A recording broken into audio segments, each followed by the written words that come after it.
সেই জীৱিকা সখীৰ যি তালিকা সেই তালিকাৰ আধাৰত নহ'ব, সেই নহ'ব একেই নহ'ব যে এইটো 28ৰ লগত যোগ কৰি দিওঁ তেতিয়াহ'লে মোৰতো 61 লাখ ওলাই যাব।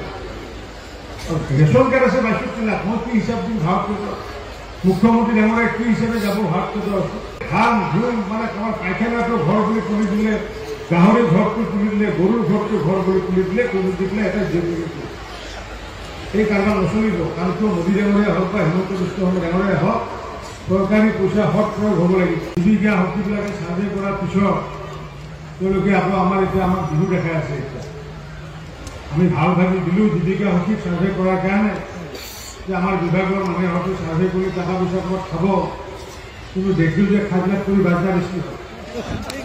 জীৱিকা সখীবিলাকে কি কৰিলে এনেকুৱাকৈ ক'লে যা য'ত কৈছে ধান ধুম জোৰকে কৰিলে আৰু কৰাৰ পিছত কি ওলালে 34 লাখ এখন মানুহৰ তালিকা দিলে। 34 লাখ মানুহৰ তালিকা দিলে, 34 লাখ তালিকা দিলে 34 লাখৰ আৰু আগতে আমি দিলোঁ 28 লাখ। তাৰমানে আমাৰ যদি চাওঁ 34 লাখ নহয় 43 লাখ মানুহৰ এখন কাগজ দিলে আৰু আগতে দিলোঁ আমি দিলোঁ 28 লাখ ভোট দিলোঁ আৰু 28 লাখৰ লগত যদি 43 লাখ যদি আমাৰ যদি পূৰণ কৰোঁ তেতিয়াহ'লে হয় আমাৰ 61 লাখ।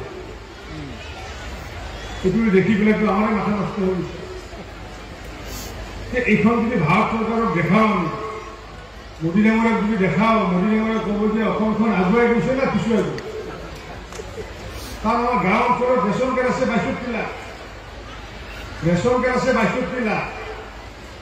তাৰমানে 1 লাখ মানুহে ঘৰ বান্ধিব পৰা কেপাচিটি আছে, বাকী চব ভিখাৰী, তাৰমানে বাকী চব কেপাচিটি নাই। তাৰমানে এইটো যিটো ডাটা মই সেইকাৰণে আপোনালোকক আহ্বান জনাইছোঁ যে গাঁও সভা হ'ব আৰু এই গাঁও সভাত সভাপতি আৰু পঞ্চায়তৰ স্বীকৃতি সচিবে চহী কৰি দিব লাগিব যে প্ৰকৃত অৰ্থত সেই গাঁওখনত কিমান ঘৰ মানুহে কেঁচা ঘৰ আছে বা ঘৰ পোৱা।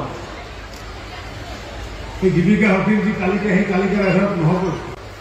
গতিকে আগন্তুক দিনত মই আজি সভাৰ জৰিয়তে আহ্বান জনাইছোঁ, সমগ্ৰ অসমক আহ্বান জনাইছোঁ যে গাঁও সভাত প্ৰকৃত তালিকা যাতে আপোনালোকে প্ৰস্তুত কৰে, গাঁও সভাৰ পঞ্চায়তৰ প্ৰেচিডেণ্টসকলে আৰু ৰাইজে যাতে প্ৰকৃত তালিকা প্ৰস্তুত কৰক আৰু এই প্ৰকৃত তালিকা আমি পঞ্চায়তৰ প্ৰেচিডেণ্ট আৰু ছেক্ৰেটাৰী চহী কৰি দিব লাগিব।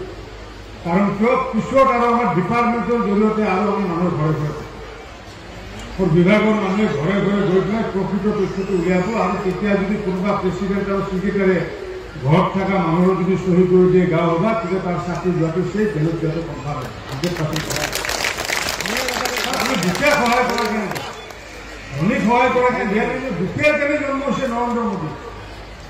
গতিকে দুখীয়াৰ কেনে স্কিম লোৱা হৈছে।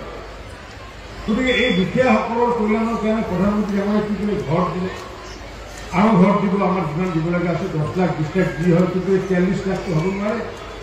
যিমান ঘৰ আছে প্ৰকৃত আজি কথা দিলোঁ মোদী হৈ পেলাই, মুখ্যমন্ত্ৰী হৈ পেলাই মই কথা দিলোঁ যে যাৰ প্ৰকৃত কেঁচা ঘৰ আছে